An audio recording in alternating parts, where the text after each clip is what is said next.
Ali oli mulabi mulungi era muliza mulungi wa Daily Still Hope abali ku Daily Still Hope tu Eje Media oba akatuuka asooka otapinga ku subscription like ngo sharing wala nakagambo join kakoneko olukakonako novako byofiringa amazima botuwagira omulimu guno gusigale nga kugenda ki mu maaso era nako twagala kulaba lwaki toteekeddwa kuwuliriza Satura Music ng'ogenda kwebaka oba lwaki toteekeddwa kwebaka nga waliwo wali ennyimba eza Satura eziyimba oba ezigenda mu maaso mu background njagawulize bulungi nnyo kyovala abantu bangi bali initiated ate n'ebirooto byamwe ensonga lwaki bikyuse kuba kino kyengenda okugamba wandibanga tokiwulirangako naye ate kigenda kubanga tekikuyamba katusabe kitaffe tukwebaza kubanga oli mulungi okuva weekiti yatandikidde okutuusa olunaku leero olwokuna tukuddiza ekitibwa n'amatendo bangi bafudde nefe okyatulese waliwo ensonga lwaki okyatukuumye tonyika mu ndagaano y'omusaayi gwo era twaniza omwoyo omutukuvu ajja alungamye asomese abantu bo mu Kristo Yesu omwana Katonda mwe tusabidde amiina era amiina kale nga tonaba nga sinaba kutwala nsonga lwaki toteekeddwa kwebaka oba reasons why you should not sleep when listening to Satura Music. One, you have to consider the following. Bino ebintu bisatu byankizo nnyo otuba tutwogera ku kigambo music. Ekisooka oba wetuba twogera omuntu nga owuliriza music. Ekisooka, the purpose of the music. Ekigendererwa eky'oluyimba. Olina okumanya ekigendererwa eky'oluyimba olwo. Lwaki oluyimba olwo baluyimba. Ekyokubiri, olina okutegeera the style of the music. Ekigendererwa then ne style kyeki mu Luganda nalo mwaba abatagya school fees. Style oba engeri y'oluyimba. Style ya lokale mwabalya fees mwabamanyi. Style y'oluyimba. Ekintu ekyokusatu kyolina okuba nga oweegendereza the content of the lyrics. Olina okutunuulira nnyo lyrics kubanga ennyimba nnyingi ez'abalokole oba ze bayimba nga ziringa za gospel naye nga ate ogenda mu lyrics ekulagira ddala nti si lwa gospel.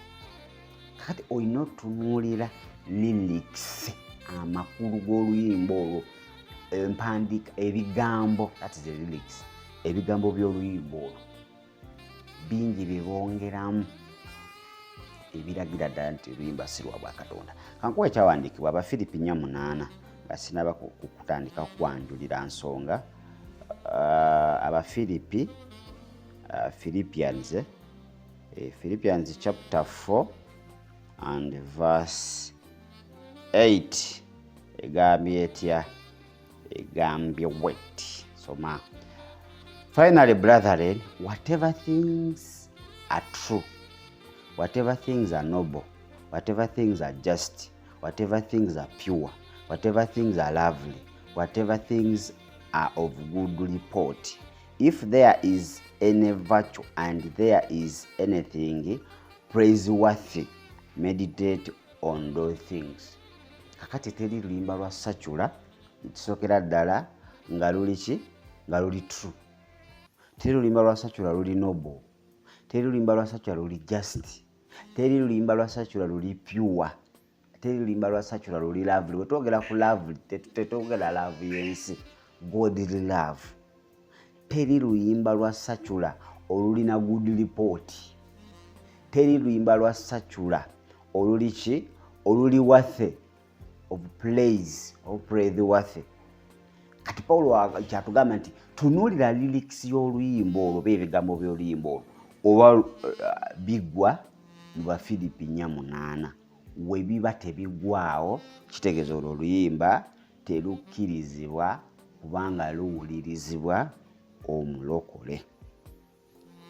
Kakati wuliriza buli kintu kyonna ky'okkiriza okuba nga kiyingira mu bwongo bwo, whatever person allows to occupy his mind, buli ky'okkiriza okuyingira mu bwongo bwo will sooner or later determine his speech and his action. buli kyokkiriza okuyingira mu bwongo obwo kijja kusalawo nnyo enjogerayo oba ebikolwa byo. Kiki kyengezaako okugamba? Buli woowuliriza nnyo secular music, example owaani owali enskin, yatuuka ekiseera ng'oli enkwacco, oyagala toyagala ogenda kulya enkwacco kufuuka mbuzi kulya makoola, okitegeere? Ojja tuuka ekiseera nga naawe ofuuwa, onyooka, ng'otumbira mu bire. Ojja tuuka ekiseera nga okopa lifestyle y'oyo omuyimbi ayimba oluyimba olwo, kubanga luli oluyimba lulina ability kasa luyingira mu bwongo obwo, bulina ability okuba nga bukukyusa. Era ogenda kulaba nga enneeyisa n'enjogera yaani ya alien oba principle kasita oba nga yoyo gw'owuliriza ennyo. Kino kankuwe evidence. Abakolosaayo mu kitabo ky'Abakristaayo, kale Colossians chapter 3 verse 5. Abakolosaayo oba Abakristaayo nga gwe wookiyita 3:2. Chapter 3 verse 2, then obuuka ogende ku verse what? Verse 5. Abakolosaayo bange babuze. Naye mbazudde awa we bali. Kale agamba atya? That their hearts may be encouraged, being knit together in love and attaining to all riches of the full assurance of understanding, to the knowledge of the mystery of God, both of the Father and of the Christ. Kitegeeza oluyimba lw'olina owuliriza lulina okuba nga lukuyamba okufuna okwagala okwo mu bujjuvu bwako, okutegeera n'okumanya ebyebuziba bya Katonda bya Katonda nani ne Kristo Yesu. Kati owuliriza enkwacco gano gendese biki enva ezisinga byanjalo zigenda kuyamba ki okuba nga otegeera ebyama, era ezo ennyimba amaanyi ze galina gagenda kusindiikiriza kumanya nnyo nsi, ate afuga ensi tomumanyi. Ogende ku Lwokutaano agamba watya?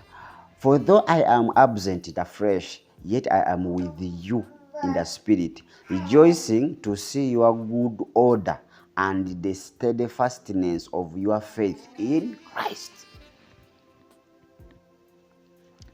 Genda osome 2 Corinthians chapter 10 verse 5.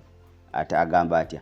Casting down arguments and every high thing that exalts itself against the knowledge of God, bringing every thought into captivity to the obedience of Christ. Kakati zino ennyimba zaate zikola ki? Zongera kukuleetera bujeemu. Owulidde? Kakati awo mbadde ndi ku address nga bwa addresses. Wetugenda mu Bayibuli tulaba omuyimbi akyasinze nga yaani ye Dawudi. Ennyimba Dawudi ze yayimba zaalina ekigendererwa kya kusinza Katonda. Ojja kusoma Zabuli 4, Zabuli 6, Zabuli 5, Zabuli 5, Zabuli 6, Zabuli 7, no 6 kanziddemu, Zabuli 4, Zabuli 6, Zabuli 5, Zabuli 5, Zabuli 6, Zabuli 6, ne Zabuli 7. Olabe ebigendererwa eby'ennyimba za Dawudi, omuyimbi yasookera ddala okuyimba gospel. Kakati we tudda mu ndagaano empya, andi oyinza ogamba eri ndagaano nkadde, katugere mu ndagaano empya. Endagaano empya Apostle Paulo ayongera okuba nga akyongera okukikkaatiriza nti ennyimba ze tulina okuba nga tuyimba zirina okuba nga zi-encouraging one another with music. Oba agamba atya, Apostle Paul instructs Christians to encourage one another with music and hymns. Kitegeeza ennyimba zirina okuba nga zizzaamu amaanyi omuntu ow'omunda. Tulaba Abefeso 5:19. Abefeso 5:19 agamba what? Speaking to one another in psalms and hymns and spiritual songs, singing and making melody in your heart to the Lord. Okiwulidde? Papasi y'ennyimba z'olina okuwuliriza zirina okuba nga zizzaamu amaanyi muno ate nga za mwoyo. Okitegedde? Nga mu mutima gwo zigulumizaani, nga mu mutima gwo ate zigulumiza Katonda. Kakati katuddeyo, lwaki toyina kwebaka ng'owuliriza secular music? Reason number 1, those words in secular music, ebigambo ebiri mu secular music biri spiritual. Bw'obadde tokimanyi, bwe ngamba biri spiritual kitegeeza ensi y'omwoyo ekizikiza. Ebyo ebigambo bye bayimba gwe tolowooza mu bigambo obugambo. Those are spiritual words. Gwe kuba obiwulira buwulirizi wano toli mu nsi yaabwe ya kizikiza, naye singa obadde oli mu nsi yaabwe mwe bali walitegedde biki bye bayimba. Kakati njagala okitegeere nti obulamu bwe busobola okusiraana oba okukona oba okubeera mu kifo ekimu kasita oba nga owuliriza ennyimba ng'eza secular. Mwaba atalya school fees owuliriza. Your life can be stagnant because of whatever kind of music you listen to. Oba what kind of music you listen to. Obulamu bwe busobola okukona olwa ekika ky'ennyimba z'owuliriza. Obadde okimanyi ezo ennyimba ez'ensi ezo zisobola okusiraanya emiti eryo n'olowooza nti bakuloga naye nga teri akuloga. Ezo ennyimba zirina amaanyi agaazo. Tulijja wano tubamenyereko lumu ku lumu. Kati njagala owulirize. You can be possessed because of what kind of music you listen to. Okimanyi tulina abantu tebagendangako mu bannabbi b'obulima naye nga bali possessed. Okubeera possessed kitegeeza nti wagenda abantu ne bakutikka emizimu. You can be possessed through your television, your phone, your radio. Bantu bangi bambaziddwa amaanyi ag'ekizikiza olw'ennyimba ze bawuliriza, kubanga ziri ennyimba, those are spiritual words eziri hidden ze batransportinga mu nsi ey'omwoyo. Njagala owulirize bulungi. All secular music have a spiritual backup. Wadde okimanyi ennyimba zonna ez'omwoyo emabega waazo, no sorry, ez'omwoyo, anti onjogera omwoyo bya mirundi ebiri, tuli ku mwoyo gw'ekizikiza. Kakati let me make it clear. Ennyimba zonna ez'ekizikiza oba eziyimbibwa mu mwoyo ogutali gwa bwa Katonda, njogera ku secular music, zirina spiritual backup. Spiritual backup kitegeeza ki? Emabega waazo waliyo ekizisindiikiriza naye nga si kya bwa Katonda. Okitegedde?